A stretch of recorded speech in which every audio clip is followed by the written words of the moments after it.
Tapos na ang pelikulang Elevator ng Rain Entertainment. Bida rito sina Paolo Avellino, Kylie Versosa, and Singaporean actor Adrian Pang.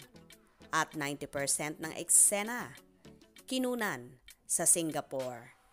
Ito ang follow-up movie ng Rain Entertainment sa Nananahimik ang Gabi na naghakot ng maraming award. Kasama na rito ang panalo ni Heaven Peralejo ng Best Actress sa Asian Academy Creative Awards 2023, National Round 2023. Aside from Heaven, nakuha rin nila ang Best Actor in a Supporting Role, Mon Confiado, Best Screenplay, Shugo, Praiko, and Best Feature Film, Rain Entertainment. Pinagbidahan din ito ni Ian Veneracion and Mon Confiado. Best Actress din para dito sa Film Academy of the Philippines, 39th Luna Award si Heaven.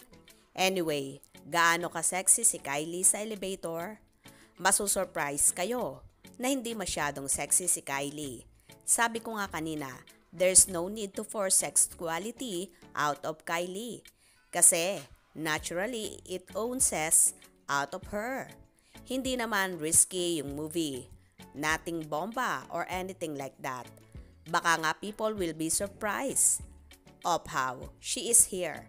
Sagot ni Direk Philip King na sumulat din ng kwento.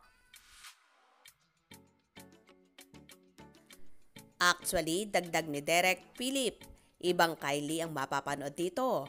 Parang ala Julia Roberts sa Pretty Woman. Hopefully, we get to show a different side of Kylie na medyo normal na babae. So wala siyang ipapakita? Wala. None. Naging debate din yon among the three of us. Direk Lino Cayetano, Shugo Praiko, and Philip King. Kung may ganun ba o wala? Parang, I just didn't feel na need to have that. Pero merong sexy bits.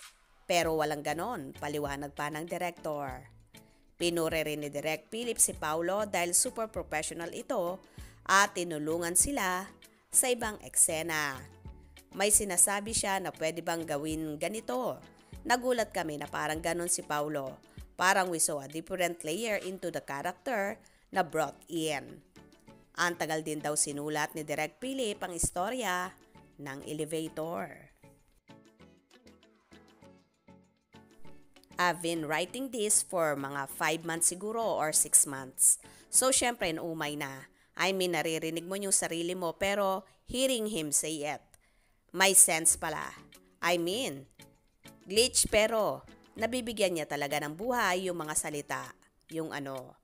Pero ang nakakagulat dumaan sa audition ang veteran Singaporean actor na si Adrian Pang ayon mismo kay Direk Lino.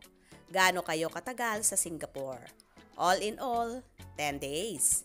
Co-production nila rito sa Singaporean producer ang Dogma Films. We made a co-production partner. So maayos, maganda yung partnership namin. Pahabol ng director, producer na dati ring politiko.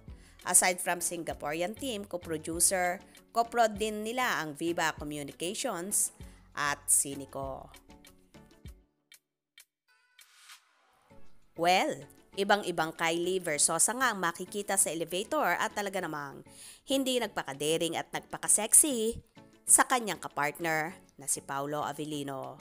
Kaya naman tumutok at huwag na huwag pahuhuli sa mga maiinit na kaganapan. Mga ka-scoop, anong inyong magiging reaction sa bidyong ito? Comment below.